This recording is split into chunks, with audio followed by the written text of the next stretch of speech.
Back again, and actually what I want to do is I'm going to cut the skin from the pork shoulder because it actually gives it flavor in between the pork shoulder itself.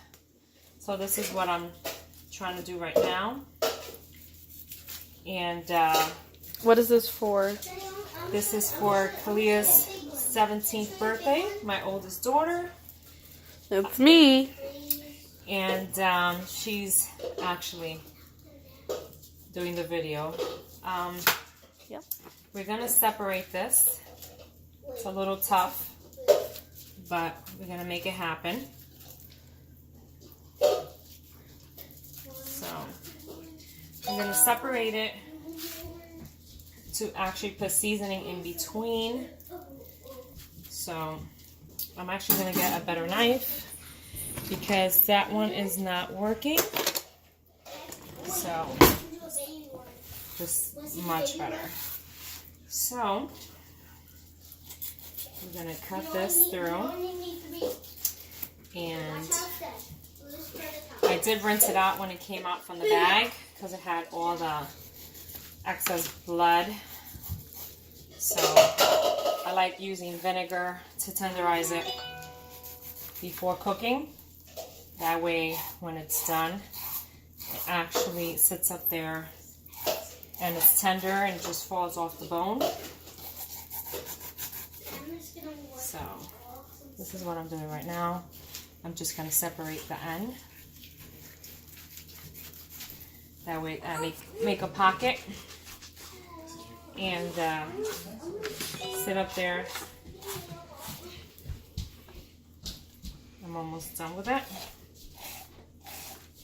Either you could keep the foil on to make it crispy, the skin on top, I mean soggy if you like it soggy, or really crispy, take the cover off. Hello, my name's Brianna. And that's my little one. My name's Brianna. So then we're going to sit up there and finish making the pocket. I just wanted to show you how I could have done this before the video, but I just wanted to do it that way you guys could actually see it and not just pop up with the skin separated. It's not as easy. It's a process. It's definitely a process to make one tender and flavorful. So you gotta get your muscles in there. I think that's good enough. So now we're just gonna rinse our hands for a sec. We're gonna take white vinegar and we're gonna rinse the pork shoulder. You could use lemon too to clean your meats, or you could use vinegar. I'd rather use vinegar. I think it tenderizes it more. You could also stab your pork shoulder. I don't like stabbing it. Some people stab it and put garlic in it. Oops. Because it actually, they could put garlic, cloves in it, or mint. But I don't like doing it because I feel like it dries the pork shoulder a little bit. But if you have some frustration you need to take out on someone, stab the pork shoulder. So now, actually I'm going to rinse some of the vinegar that's in there, but not rinse the pork shoulder itself. That way it tenderizes. Now we're going to grab my rag. Now we're going to go here to the bowl to actually add the seasonings. So we're going to take some garlic. We're going to take some adobo with pepper. We're going to take some sunflower oil and avocado oil, or EVOO if you have any, and sazon with achote. So this is the process that I like. That way it's evenly done and seasoned. So I basically eyeball it because I know how much it uses. But if you want to do a flavorful one, don't do it individually. Put all your ingredients in a bowl that you like. You could put oregano on top. Who's gonna be Shaggy? We're gonna do 2 seasoning, 2 little envelopes of sazon. You can hear my daughter in the background. We're gonna add 2 seasoning. This is the Spanish way of making a pork shoulder, and I think it's very flavorful, evened out flavors. Let's mix this up a little bit, the dry ingredients, and now I'm going to add. We don't endorse any of these ingredients. So, okay. We like to use them, they're very good, but we don't endorse any of those products that we're using right now.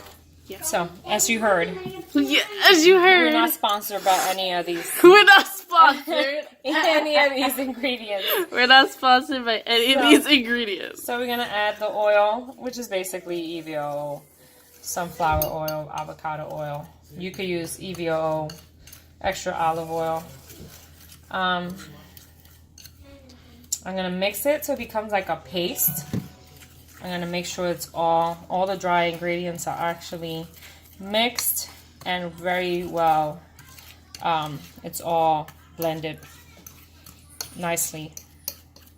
As you can see, the consistency is like kind of pasty, a little runny, but not so much. So now we're gonna put this away. Put this to the side. We're actually gonna sit up there. I cleaned it. I rinsed it out before with cold water. Now I cleaned it with vinegar, and now I'm actually gonna season it. Did you want to add brown sugar now? Okay. So I actually did my mix. I'm gonna add yes, on the top. I'm gonna add. When did we do that? Daddy wants to do something new. Please don't. Please don't do anything new. Don't invent stuff, please. Okay. So now we're gonna pour this. I'm actually gonna get my hands dirty because I like to make sure Hands on. Like to be hands on. Yeah, I like to put it underneath the skin. Oh my lord. As you can see, everything's blended in so well. You put it underneath the skin and put it on the top, on the bottom. Flip it around. It's always good to do the bottom first and then you do the top, but now I just wanted to show you how the skin was separated. Now we turn it around before we do the top. Like I said, you could stab it and put garlic inside of it and it'll give it flavor. It's whatever you want. You can put oregano in the mix. I like to kind of massage mine. Yeah, comment how you guys do your pork shoulder. Comment. Let me down know. below. If you're watching this video right now, please hit the like button. Yeah, hit the like. Hit the like button, subscribe, comment, put your notifications on when we do videos. Absolutely. And subscribe to the channel so you can be our fan from the week. That's right. Keep saying that. We watch a lot of YouTube. I've never seen anyone do you guys. Pork shoulder before, so I wanted to show how to do a Spanish pork shoulder. Everybody does it different seasonings.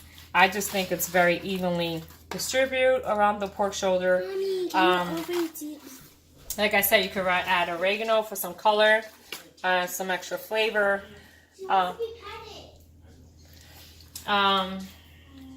So pretty much this is how we do a pork shoulder in my family, and it comes out very tender and very tasteful. So I've done all the dry ingredients. Put this bit on there. Yeah, let me know how you guys do your pork shoulder. If you do it in the grill, if you do it in the smoker, if you do it in the oven, how long you cook it for. and how you season it. Let us know the details. Yeah, let us know the details on it. I'm going to rinse my hands real quick.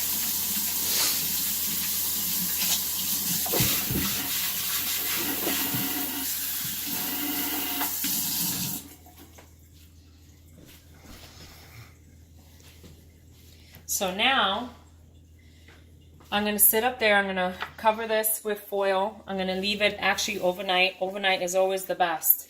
It's very flavorful. You can actually sit up there. I think it tastes better if you let it sit for it. I mean, you can season it the same day, but if you actually decide to sit up there and spare it a moment, you can always season it. It'll taste well. It's good itself, but overnight, I think the flavors just seek in, and it's so much better the next day.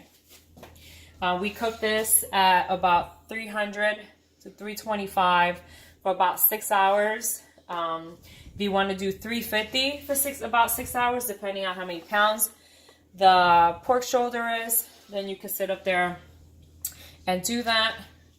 I'm going to grab some foil, cover it up.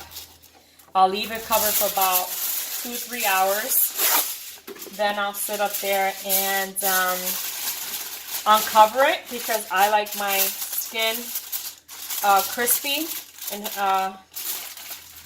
not so chewy and brown. I like the brown skin, that gives it like a brown color instead of a very pale color. I'll put this in for 350, about between 300 and 350 for 6 hours or so. And that's it. This is how we do a pork shoulder in the Butcher family.